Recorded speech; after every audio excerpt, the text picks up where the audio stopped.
بہت بہت شکریہ اسپیکر صاحب۔ دیکھیے، قانون سازی ہو یا آئین میں ترمیم، اس کا ایک طریقہ کار ہے، اور میں یہ سمجھتا ہوں کہ یہ اجلاس جو بلایا گیا ہے، پہلے دن سے اس کے مقاصد مختلف ذرائع سے بالکل واضح تھے کہ کوئی آئینی ترمیم آ رہی ہے اور کوئی آئینی ترمیم لائی جا رہی ہے، اور میڈیا میں مختلف تجزیوں اور تبصروں میں بھی یہ ساری باتیں تقریباً آ گئی تھی کہ بنیادی طور پر اس آئینی ترمیم میں آپ کے مندرجات کیا ہیں، اس کے کانٹینٹس کیا ہیں، اور اس میں کون سی اصلاحات جو ہے وہ آپ کو مطلوب ہیں اور اس کی ضرورت ہے۔ تو میں سمجھتا ہوں کہ جب یہ بھی طے ہو گیا کہ اب اتوار کے دن شاید اسے لایا جائے گا، اور اتوار کے دن عموماً اجلاس بلایا نہیں جاتا، تو میں یہ سمجھتا ہوں کہ جب ایک ایک کر کے اس کے سارے کانٹینٹس باہر چلے گئے، لوگوں کی معلومات میں آ گئے، تو کم از کم اگر ایک موقع ملا تھا، ایک اسپیشل کمیٹی بن گئی تھی، اور اگر لا اینڈ جسٹس کمیٹی میں اس بل کو نہیں بھیجنا تھا،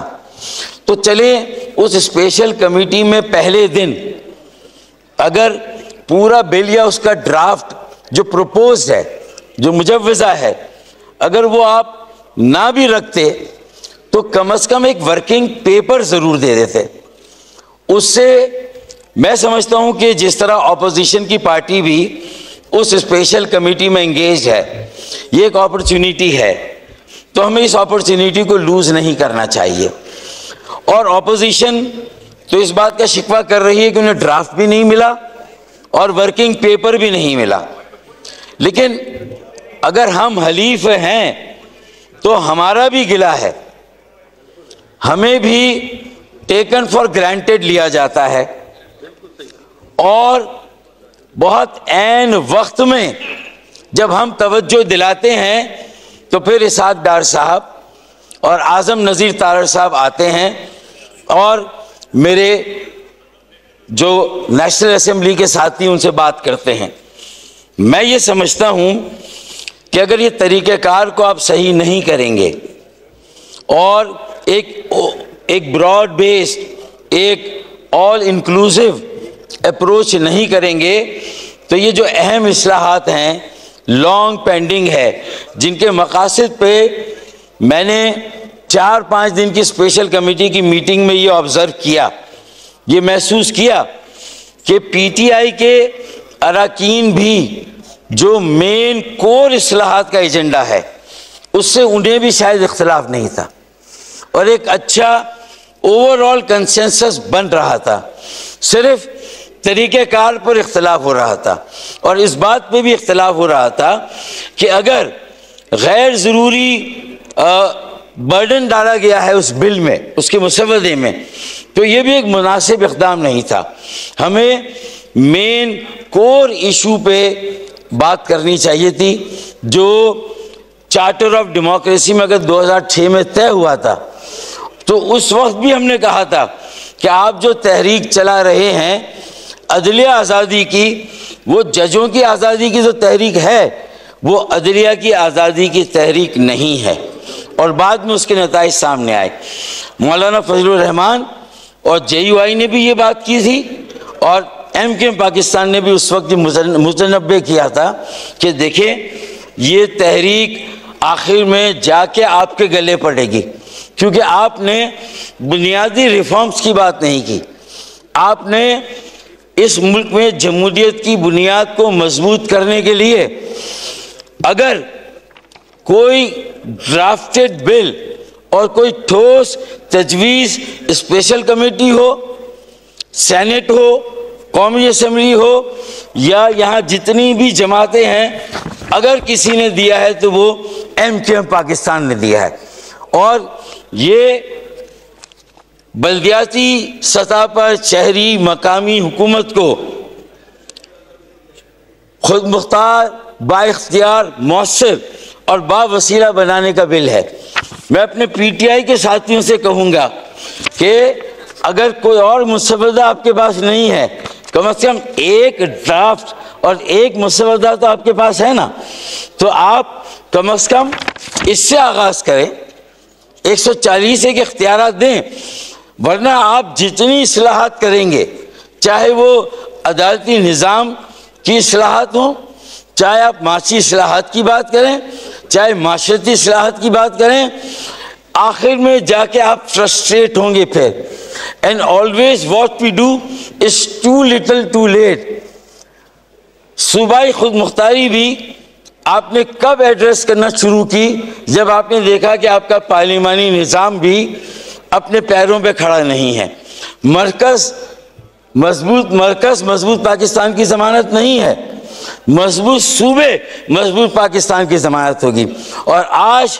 یہ ثابت ہو رہا ہے کہ مضبوط صوبے بھی مضبوط پاکستان کی ضمانت ثابت نہیں ہوئے. مضبوط ضلع، مضبوط بلدیاتی ادارے اور مضبوط شہر ہی مضبوط پاکستان کی ضمانت ہوں گے. اس لیے میرا یہ کہنا ہے کہ کم از کم اسے بھی جو آئینی ترمیم آ رہی ہے اس میں ایم کیو ایم کے شہروں، ضلعوں، مقامی اور شہری حکومت کو مضبوط بنانے کے لیے، انہیں بااختیار بنانے کے لیے، انہیں مؤثر اور باوسیلہ بنانے کے لیے یہ کم از کم اسے بھی اس آئینی ترمیم کا حصہ بنایا جائے، اور جو کوئی ایشو ہے اس پر توجہ دی جائے. اس کے علاوہ مزید چیزیں اس میں شامل نہ کی جائے، اور خدایا ایم کیو ایم کو بھی اب ٹیکن فار گرانٹیڈ نہ لیا جائے. ہم آپ کے پارٹنر ضرور ہیں، ہم پی ایم اے این نہیں ہیں، ہمارا اپنا وجود ہے، اپنی اکائی ہے. اور رانا ثناء اللہ صاحب اگر ہمارے ساتھ میڈیٹر ہیں، لیکن اس پورے ایپیسوڈ میں نے رانا ثناء اللہ صاحب کو کہیں پر بھی ایم کیو ایم کے ساتھ رجوع کرتے ہوئے نہیں دیکھا. ہم نے یہ مسئلہ بار بار پرائم منسٹر کے ساتھ اٹھایا، سارے جو ہمارے مذاکرات اس میں اٹھایا، لیکن اس کے باوجود بھی آپ کے یہاں سے اس بات کی کریکشن نہیں ہوئی ہے. تو خدا اس کو ٹھیک کریں، اور اپوزیشن کو بھی یہ موقع دیں کہ جو طریقہ اپنایا جاتا ہے وہ ٹھیک ہو، اور اس میں انکلوسیو کریں، کنسلٹیشن کریں، مشاورت کریں، اور سب کو موقع دیں، تاکہ یہ بڑی اہمیت کے حامل ہوتے ہیں جو آئینی ترمیم کے بے ہیں. اب میں سمجھتا ہوں کہ اگر یہ طریقہ اختیار کریں گے تو یہ جو پولیٹیکل پوائنٹ اسکورنگ ہے وہ نہیں ہوگی. پولیٹیکل پوائنٹ اسکورنگ ہوتی ہے، دعویٰ جواب دعویٰ، الزام جواب الزام. 25 کروڑ عوام کہاں ہیں، مہنگائی کہاں ہے، بے روزگاری کہاں ہے، تیل بجلی گیس کی قیمتیں کہاں چلی گئی ہیں، لوڈ شیڈنگ کے عذاب سے لوگ نکل نہیں رہے. اگر یہ ہم نہیں کریں گے تو میرے خیال میں ہم ایک بار پھر بہت بڑا نقصان اٹھائیں گے. دیکھیں آپ نے کنسنسس کب بنایا تھا 73 کے آئین کے لیے بھی؟ جب مشرقی پاکستان الگ ہو گیا. کاش اس کی علیحدگی سے پہلے یہ کنسنسس بنتا، جو ان کے 6 نکات تھے اس پر ہم توجہ دیتے تو مشرقی پاکستان بھی شاید الگ نہیں ہوتا. آج ہمیں بہت ذمہ داری کے ساتھ آگے بڑھنا ہے. اب ہمارے پاس جو ہے وہ گنجائش نہیں ہے، اب کوئی ٹرین آنے والی نہیں ہے، یہ آخری ٹرین ہے جو اسٹیشن پر لگی ہے. وآخر دعوانا ان الحمدللہ رب العالمین.